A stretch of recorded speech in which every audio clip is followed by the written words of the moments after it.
Hi, so in this video, we're going to go through the extensions that we're going to be using and set up our VS Code. The first extension is going to be called Creates. So you go to the extension tab here and then you type in Creates. The very first one at the top here is the one they want to install. This extension pretty much help you manage your dependencies in your cargo.toml file. As we start developing, we're going to be adding the dependencies here, and it's going to help us show up the different versions and things like that. So it's a very great good extension. I like it a lot. The next extension that I would like to use is the Rust Analyzer. This kind of analyzes your code and give it really helps you code much faster. Once you type in Rust Analyzer, it should show up, and then you can install it from there. So that's the next extension. The last extension I'm going to talk about today is the Thunder Client. This helps you make API calls. This is Rust Analyzer. You can install it from there. So let's do Thunder Client. It's already installed in my system too. You can click there. It helps you make API calls. It's just like Postman, but to me it's far much convenient because you do it right here in VS Code, and it works very well. Never had an issue with it. So once it's installed, you're going to have it right here. This is the client here, which you can then use to make API requests. You can do post and delete and every other thing that you can do with Postman, really.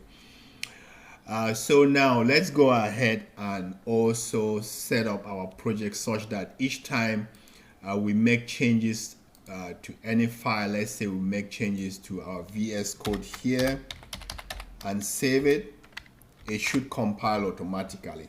So we're going to install a package called, we're going to use a package manager here. We're going to install a package called Cargo Watch. So you go to crates.io, and then you, in the search box at the top, you type in Cargo Watch. This is going to pop up, and then you just install it. Follow the installation instructions. So the way you install it is cargo install Cargo Watch. So we're going to do cargo install Cargo Watch, and then press enter. It should take some time to install. And once it's installed, it's going to be really easy for you to code, so that each time you make any changes to your code, it should just work. So it has actually installed already. So we're going to run it by typing cargo watch. We're going to do X run, cargo watch -X, then run, and press enter. So now it should run our file, so that each time we make any changes to our file, it should pop up here. So now you can see the changes there. So I'm going to go ahead and do, let's go ahead and make changes to the main.rs file here and save it. If you look at the bottom here, it's running automatically. After I do the save, it's going to build, compile, and then run the file for me. You see the changes are popping up here. So Cargo Watch is very useful. Thank you very much. This is the end of this video.